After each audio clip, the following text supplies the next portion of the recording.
Hola a todos, una vez más por acá, Ignacio, es mi nombre, y voy a seguir con esta serie de videos que inicialmente se llamaban Cartas sobre el pensar, que es el ser.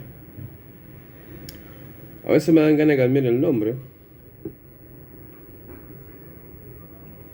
y es justamente por el camino de la filosofía que uno va conociendo, se va fundiendo en este tipo de temática, y van apareciendo conceptos, y a la vez también filósofos, pensadores que, a mi juicio, pueden abordar la totalidad del ser, que no son muchos. Inicialmente yo le puse ¿qué es el ser? Por la pregunta de Heidegger en Ser y Tiempo, que es una crítica a la metafísica occidental. Heidegger pareciera ser que estaba buscando esta particularidad.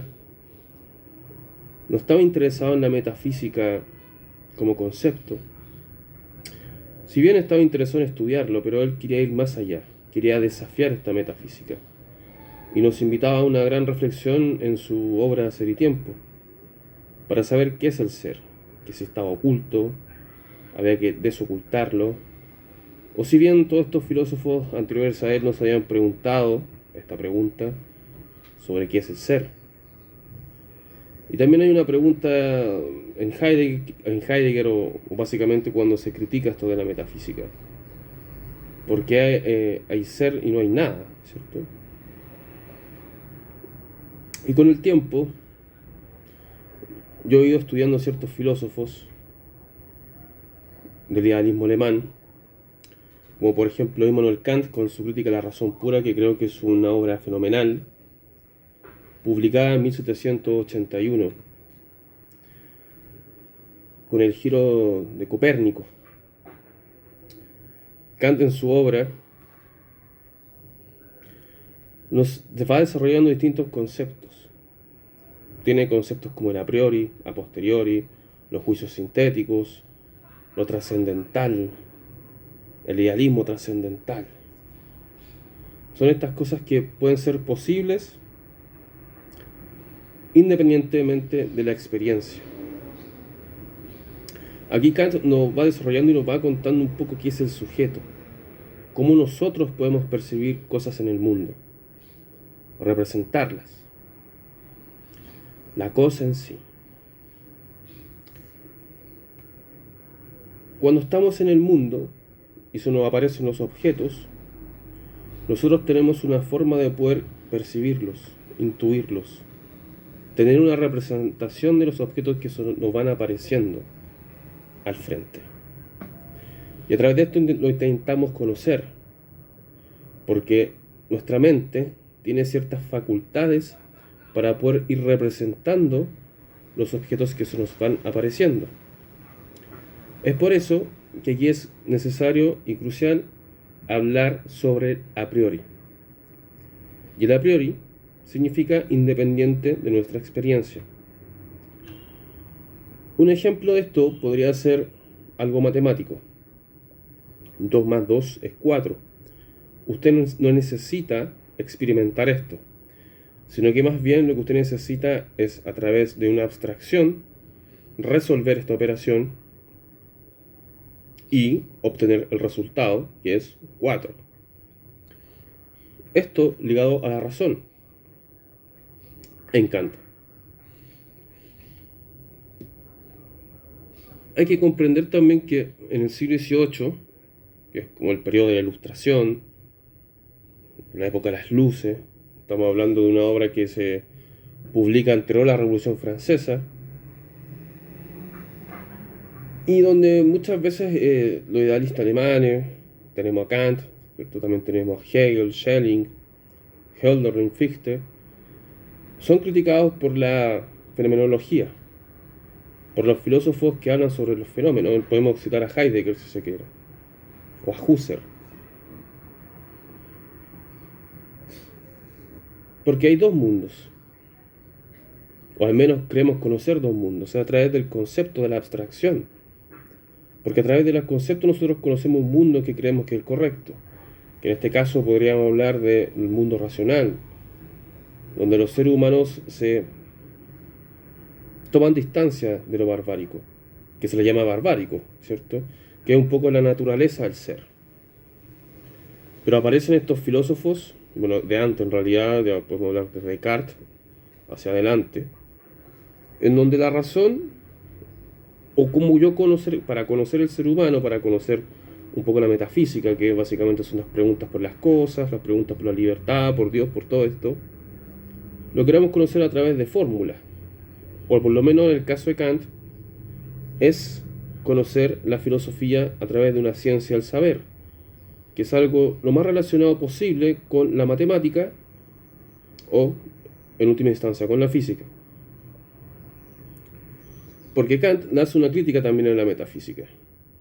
Hace una crítica importante a la metafísica que tiene relación con que la metafísica no es un conocimiento puro. Esto es importante acá, vamos a leerlo dentro de este libro, que básicamente son las razones por las que Kant podrá rechazar la metafísica. Para Kant la metafísica es entendida de una forma imposible, o por lo menos como lo trataba Wolff, que Kant explicó durante varios años. Y es porque no hay una validez científica en esta metafísica. En esta concepción incluso se puede rastrear hasta Aristóteles, o la metafísica primera, la física primera que intentó mostrarnos Aristóteles en la historia de la filosofía. Bueno, esto igual incluía ciencias empíricas. Entonces, para Kant, que le da un nombre a esta metafísica, que la llama como la metafísica como el sistema de la razón pura. Y sus principios son de la razón pura. Esto es, que no sea empírico. O sea, lo que no toma nada de la experiencia y las limitaciones del uso de la razón pura tienen en virtud de los principios que emplea. Una vez más se confirma lo que Aristóteles escribió, que es imposible no hacer metafísica porque incluso para negarla es preciso hacerla. Naturalmente, lo que está haciendo aquí Kant es cuestionar esta metafísica aristotélica. Pero aquí no podemos hablar sobre la cosa empírica en sí, porque la cosa empírica también abraza o está sujeta a lo subjetivo, no así lo universal, que una de las críticas que también hace Kant a la metafísica occidental. Incluso hay curiosamente acá, cuando Kant intenta criticar la metafísica, está haciendo uso de ella, ¿cierto? Pero Kant rechaza la metafísica como algo imposible. Esto lo hace porque él utiliza la razón para la validez de esta metafísica. Porque el rechazo metafísico ha ido asociado con mucha frecuencia a una negación de todo saber en la medida que se apoya en el rechazo sin matizaciones de la razón. Y esto de nuevo es lo mismo que yo anteriormente. Toda esta metafísica a la cual critica Kant tiene relación con una metafísica que está relacionada con algo universal, que básicamente es lo que hace después Heidegger en Ser y Tiempo, donde se pregunta por el sentido del ser, o qué es el ser, o el sentido de la existencia.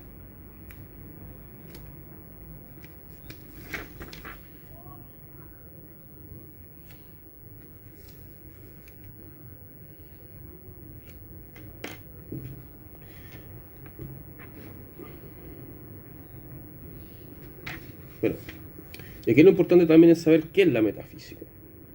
Es lo mismo que sería esa pregunta Heidegger cuando cuestiona algo y siempre se pregunta ¿qué es esto? Entonces la metafísica emplea un vocablo. Esto es un lenguaje. Es un sistema de ideas o creencias que se llama metafísica a través de las abstracciones, de los conceptos. ¿Qué es lo que plantea la metafísica? Se plantea sobre objetos que están más allá de la experiencia y de responder a dichas cuestiones. Entonces de nuevo va lo mismo. La metafísica como tal es universal, por lo tanto sostiene distintos principios. Pero estos principios no necesariamente están en lo sensorial, no necesariamente los experimentamos. Por lo tanto, para que esta metafísica exista, hacemos uso de la razón, de la abstracción, para poder concebir qué principios metafísicos hay. Y de acuerdo a esto, poder concebir qué es la metafísica. Pero la metafísica también lo que hace básicamente es dirigir u ordenar el comportamiento del ser humano. De aquí también es importante Kant porque entra también a cuestionar esto, que también es lo que hace Heidegger. Entonces, ¿necesita ser demostrado esto? Esa es la pregunta, o por lo menos Kant buscaba una forma de hacer la metafísica como ciencia pura. Ahora, siempre ha habido metafísica y probablemente siempre la habrá. Hay muchos filósofos del siglo XX que no hicieron metafísica, se dedicaron a hacer teoría social, a hacer ciertas reflexiones respecto a revoluciones, a cómo se movía el ser humano, tomaron mucho a Freud, mucho a Nietzsche, pero olvidaron esa parte de la metafísica, y que incluso podríamos nosotros considerar que quizás el último filósofo del siglo XX que sí criticó la metafísica, o por lo menos fue Heidegger, ¿cierto? Pero los otros parecieron ser que la dejaron de lado. Pero bueno, aquí Kant, porque acá dice Kant equivocado, considera equivocado creer que el origen de esta inevitable disposición de la razón humana hacia la metafísica es la admiración, como Platón o Aristóteles afirmaron. Su origen se encuentra en la índole moral del hombre. Según Kant, estas cuestiones metafísicas no tienen apenas un interés especulativo, sino sobre todo lo práctico. Hacemos metafísica porque tenemos problemas morales. Que básicamente Kant desarrolló su filosofía en contra de, o sea, a favor de la moral. Y aquí tenemos también los objetos que son suprasensibles, cuando decimos suprasensibles, que están más allá de los sentidos sensoriales. Porque nosotros entendemos como sensibilidad, de manera vulgar, las personas que se pueden emocionar fácilmente o que tienen una capacidad más profunda de poder emocionarse. Pero eso no es cierto, va más allá de eso. O sea, la sensibilidad es como yo me veo afectado por los objetos, por las cosas, independientemente si me pongo a llorar o reír. Y la metafísica entonces es suprasensible porque va más allá de la experiencia, y aquí podemos considerar, como dije en un comienzo, Dios, la libertad y la inmortalidad del alma, que son cosas respectivamente que nosotros no podemos experimentar desde lo sensorial, desde lo que estamos acá viviendo, desde los fenómenos. No es posible, o sea, ¿quién puede experimentar la inmortalidad del alma? ¿Quién puede experimentar la libertad, probablemente tal, o Dios, como cosa en sí? Porque las cosas en sí se nos dan, pero nosotros tenemos a través de nuestras estructuras mentales una representación de acuerdo a esos objetos que se nos van presentando, ¿cierto? Porque están los fenómenos. El mundo como se nos presenta como tal. Y para yo poder conocerlos también necesito una representación desde el sujeto.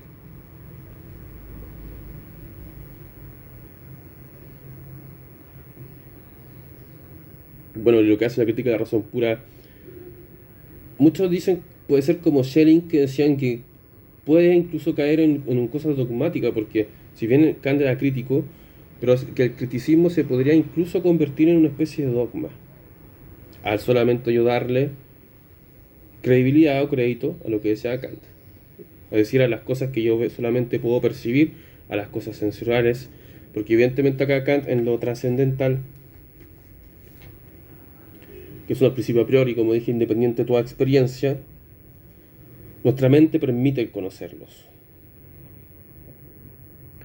Ahora, ¿puedo conocer la cosa en sí, el objeto tal como como un lápiz? Pero esto se nos presenta como un fenómeno en el mundo, y está mediado por algo, por nuestras facultades. Bueno, Kant habla mucho más cosas sobre el tiempo, el espacio, que después el próximo video les voy a ir contando un poco, y si no están de acuerdo me comentan nomás. Estos son reflexiones filosóficas que voy teniendo y haciendo con ustedes respecto a las lecturas que voy teniendo, y ahora es importante sacar a esta bestia, Hegel, Fenomenología del Espíritu. Para mí es un desafío hablar sobre estos filósofos que yo estoy leyendo bastante, pero también son muy difíciles de entender. Así que voy a hablar sobre el último que estudié en Hegel, o las reflexiones, sobre el mundo invertido en Hegel. Bueno, acá tenemos, lo primero es el mundo del mundo es lo desigual de sí mismo. ¿Cómo podríamos hablar de manera más breve sobre esto que dice Hegel? Lo primero del mundo es lo desigual. El mundo que se nos presenta es un mundo que debe ser superado, pero no por simple mandato,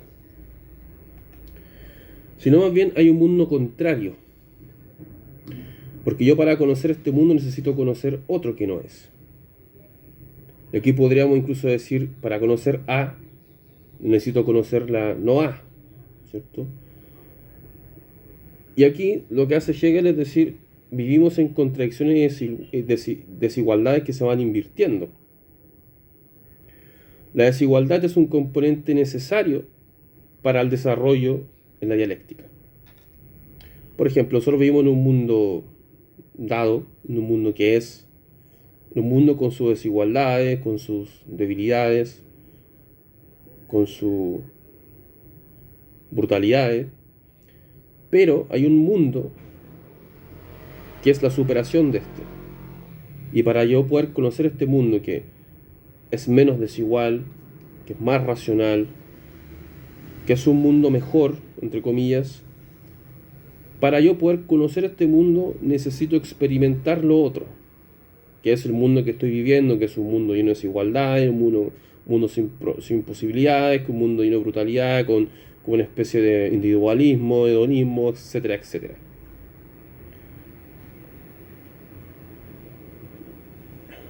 Porque la injusticia incluso puede ser vista como una forma de poder superarla, o vista como una etapa de desarrollo dentro de las contradicciones en Hegel. En Hegel tenemos la afirmación y la negación, que se conoce de forma masiva como la tesis, antítesis y síntesis, pero acá cuando hay un fenómeno en Hegel está la afirmación de algo y la negación de esto, lo cual necesariamente es un proceso, es una contradicción para que esto se pueda superar. Para eso está el proceso, para superar esa negación.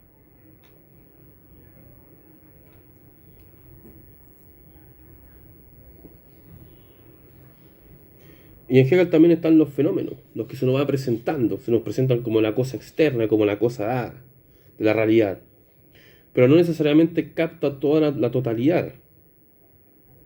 Hay que trascender esa realidad en Hegel, lo en sí, la esencia del ser. La esencia es lo que lo hace hacer las cosas. El mundo suprasensible, que es el mundo invertido, la fuerza que se va desdoblando a sí misma. Y es la ley de su virtud y de su infinitud. Aquí en Hegel hay un concepto que se llama hacerse el ser.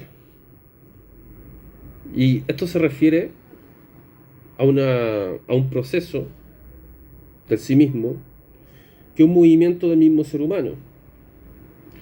Hegel hablaba sobre los seres que son dados, son seres no razonables. Y estos seres no razonables tienen que experimentar y encontrarse con la negación de lo no razonable, que es lo razonable, para poder ir a un proceso de mejora, de confrontación. Porque lo que hay que comprender acá es que en Hegel el mundo es confrontación. No es un mundo fijo y absoluto, no es un mundo que se dan las cosas y no hay cambios, es un mundo dinámico. La verdad es un acto de ir a buscar la cosa en movimiento, la verdad es un movimiento, es un concepto en movimiento. Y el ser humano es eso en Hegel. La conciencia, que es un proceso inicial dentro del desarrollo de la autoconciencia, es una conciencia indeterminada, porque esta conciencia indeterminada no conoce, o al menos existe una forma de desdoblarse de la conciencia, que es cuando mi yo se reconoce como una dualidad. Es decir, mi yo se puede mirar al espejo y reconocerse como otro yo, en donde el yo reconoce también una etapa reflexiva del sí mismo. Esta etapa reflexiva puede ser un inicio del desarrollo de la autoconciencia del ser humano. Básicamente, cuando tenemos esta forma de reconocer la conciencia, que el conciencia es el saber, no es un ser elevado que está volando porque traspasa paredes y medita 20 horas al día. No, la conciencia es el saber algo. Este saber algo es algo que tenemos todos los seres humanos. No hay una persona que no tenga conciencia en ese sentido. Lo que pasa es que en esta conciencia, que es inmediata, ¿cierto? Indeterminada, puede ser una conversación consigo mismo. Que es cuando usted piensa las cosas que le pasaron, ¿no? ¿Por qué hice esto? ¿Qué sé yo? Ahí hay un diálogo, ahí aparece lo que es la conciencia indeterminada. Pero la conciencia de algo otro, ¿cierto? Es ella misma, es una autoconciencia de mí misma en su otro. Aquí pasa mucho que uno habla con uno mismo, pero también no reconoce también lo que uno es. Y muchas veces nuestra conciencia, o la conciencia mía, es la de algo, es la de otro. Lo mismo pasa acá cuando muchas veces no reconocemos lo que pasa afuera, en el interior de algo. Por ejemplo, si usted está en un lugar, en un ambiente, donde hay muchas personas, y probablemente todas estas personas estén actuando de acuerdo al marco que hay que actuar en ese momento, donde hay distintos seres humanos que están actuando, qué sé yo, respecto a cuidar una imagen, no se comprende lo que hay debajo del telón, que es lo interior. Y eso es lo que también trataba Hegel, es una cosa que es en el fondo para poder conocer lo que está fuera del telón, lo que está fuera de ahí. No solamente lo que está ahí con lo que se me presenta como fenómeno, eso es lo que está más allá. Y aquí también en la fenomenología del espíritu se habla sobre la conciencia desdichada. Y la conciencia desdichada no es más que el acto de contradecirse. Un ser finito puede desear lo infinito. Está atrapado en su propia contradicción. No se puede reconciliar porque acá, como digo nuevamente, los procesos son generales para reconciliación. Y la conciencia desdichada podría ser una persona que está constantemente diciendo que va a hacer cosas y no la hace. Por ejemplo, yo he conocido personas, yo creo que ustedes también, que mencionan, no, desde mañana voy a empezar a estudiar esto, desde mañana voy a empezar a hacer ejercicio, desde mañana voy a dejar el cigarro, no sé. Todo este tipo de individuo que habla estas cosas siempre sigue igual. Y una conciencia desdichada porque a través de su finitud anhela algo que nunca, el anhelo por lo menos que también está presente, o sea, no deja de estar, le impide esa reconciliación entre lo que él quiere hacer y lo que es. Ese es el gran problema de la conciencia desdichada, que es una cosa que es muy actual, o sea, muchas personas que van a estas terapias alternativas, que les dicen a través de la abstracción, o estas cosas de responder a la cosa estoica, que son un pensamiento abstracto, que a veces, muchas veces nos impide la reconciliación, porque está ahí, pero no hay ser en el acto. Se fija, o sea, la persona sale de ahí, es como ir a una iglesia, la persona va, se siente mal, se confiesa, sale de ahí y lo mismo de antes. Entonces está el ser desdichado, la conciencia y una tristeza constantemente de la negación, y a la vez también filósofos como Highlander, como Nietzsche, están a favor como de la negación del ser, de la aniquilación. No le dan ningún tipo de crédito a la autosuperación del ser humano, están condenados desde antes. Y eso significa que niegan la totalidad del ser, en Hegel. Porque Hegel considera lo negativo y lo positivo del ser humano. entiende la totalidad del ser. El ser no es solo tristeza, el ser no es solo alegría. Entendemos que también a través de las guerras y todos estos procesos históricos que son muy sangrientos, también ha obtenido y a la vez también nos ha entregado un progreso en el ser humano.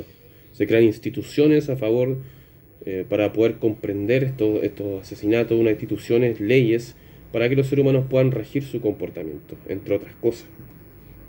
En Hegel también tenemos la autoconciencia escindida. Disculpe que se me corta esto después de la media hora. Entonces el individuo experimenta una división interna, que es muy parecido a lo desdichado, pero acá se siente como decepcionado, desgarrado entre lo divino y lo terrenal.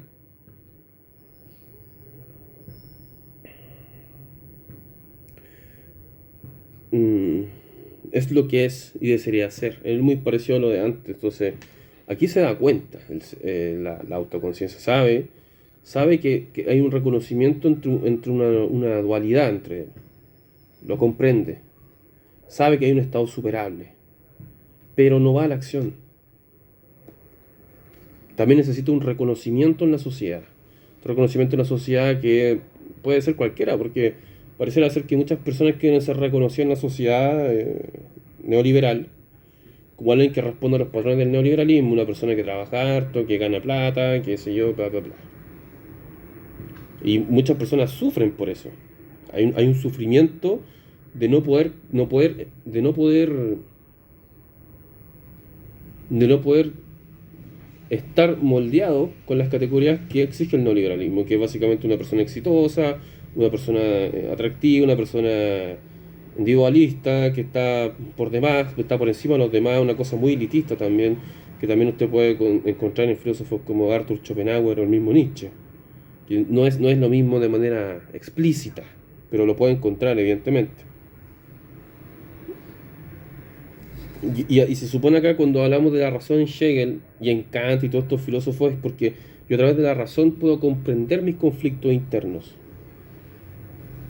Que puedo comprender que mis conflictos internos son superables, no insuperables, porque acá puede citar a algún filósofo, no sé si medieval, pero filósofos que están más ligados con la tradición, que somos dados nuestros suelos, somos dados nuestras tradiciones, somos dados nuestra patria, pero hay algo más trascendental que eso, que el ser humano se pueda desarrollar y conocerse en qué está fallando, en lo que se puede superar, y todo esto puede llevarlo al acto, el ser en el acto, de que nada me sirve a mí ser una persona que diga, no, que yo soy cristiano, no, que yo soy nacionalista, no, que yo soy marxista, y ahí qué, ¿qué hago con eso?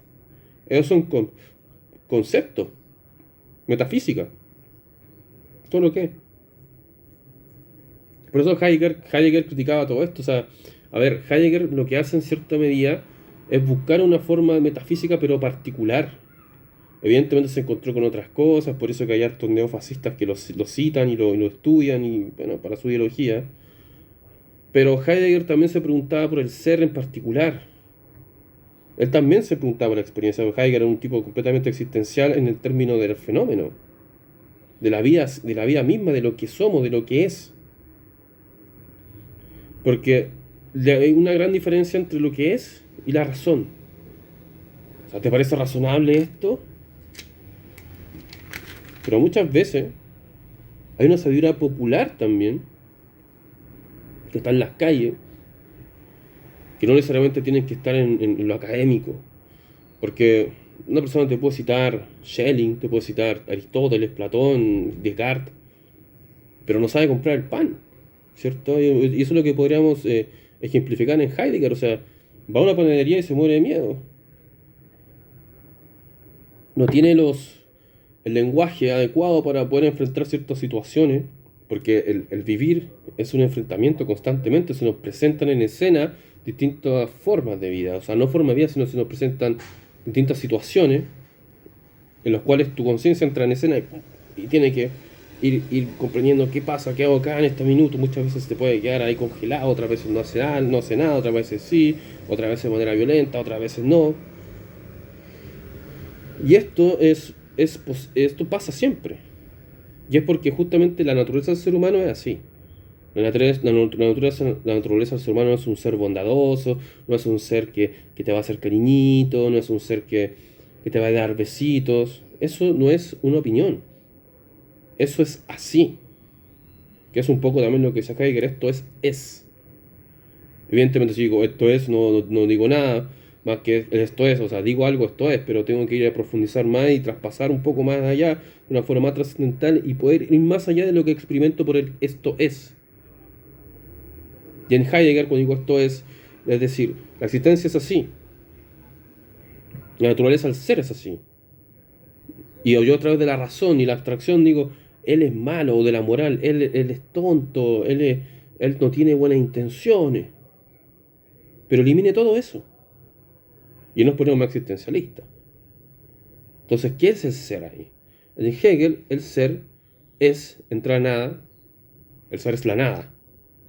Porque yo conozco a través del ser la nada, el devenir. Ejemplo, en Hegel, si yo tengo una relación con una mujer y eso se termina, queda en la nada. O sea, hay un proceso de confrontación, está junto, de reconciliación, de autorreconocimiento, y eso tiene un proceso, va existiendo y después termina. Igual que una vida humana. Nace, se desarrolla y muere. Y se convierte en la nada. Se funde en el infinito. La nada es, ¿cierto? Porque la nada también, yo al nombrarla no estoy diciendo que no es nada. Estoy diciendo que la nada es. Bien. Voy a llegar hasta acá con el video. Espero no haber tenido muchas fallas. Así que bueno, muchas gracias a las personas que siempre me están mirando y comentando en Instagram y en YouTube. Les mando un fuerte abrazo. Que tengan buenas tardes.